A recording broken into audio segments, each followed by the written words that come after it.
Que l'on soit président, ministre ou député, CIST toujours un moment délicat à passer. Pas vraiment tenus par le même devoir d'exemplarité que leurs parents, les fils de offrent régulièrement des polémiques qui font les choux gras de la presse. Joe Biden, par exemple, peut en témoigner.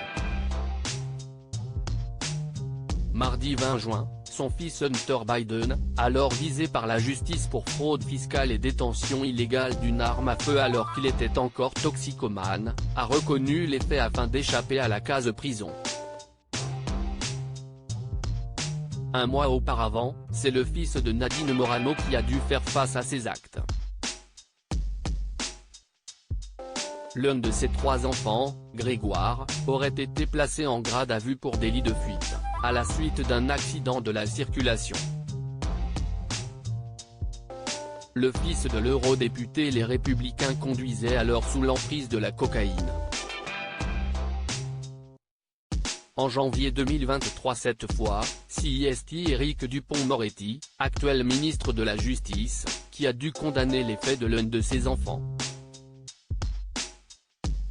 Raphaël Dupond-Moretti avait été placé en garde à vue pour des soupçons de violence conjugale sur une ancienne compagne, alors qu'il se trouvait à Courchevel, Savoie.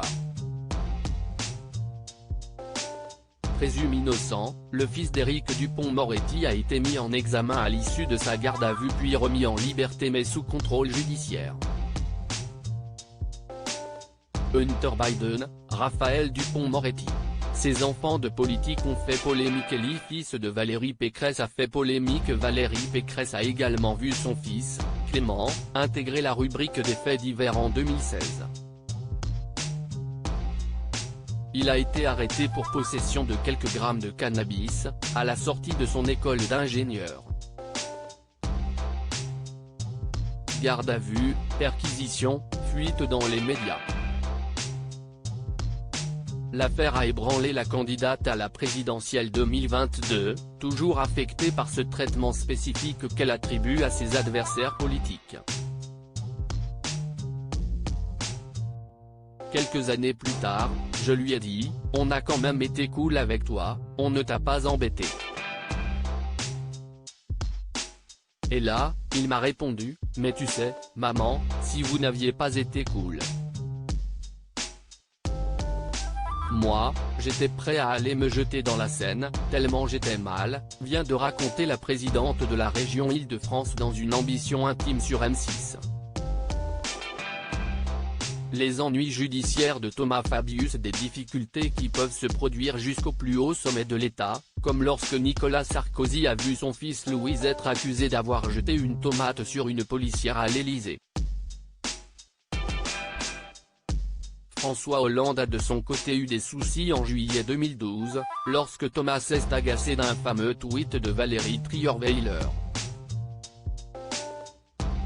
dont le fils Léonard a lui aussi connu son lot de polémiques sur le réseau social, en se disputant notamment avec Louis Sarkozy, alias Sarko-Bas Junior, ou en s'amusant des déboires de François Hollande. Parfois, CIST la justice qui s'en mêle. Laurent Fabius en a fait les frais, son fils Thomas, connu pour son amour des casinos, a multiplié les déboires. Il a notamment été condamné en 2011 à 15 000 € d'amende pour abus de confiance, puis à 75 000 € d'amende pour escroquerie 8 ans plus tard. En septembre 2013, CIST le fils de Marisol Touraine, ex-ministre de la Santé de François Hollande, que l'on retrouve dans la rubrique judiciaire avec une condamnation à 3 ans de prison ferme pour extorsion de fonds. Les années 90 ont également connu des déboires de fils d'eux, lorsque Laurent Juppé a été accusé d'avoir obtenu une réduction du loyer de son appartement parisien grâce à son père, alors adjoint aux finances de la ville. Il y aura une plainte pour prise illégale d'intérêt mais le dossier sera classé. Crédit photo, bac gris du SA.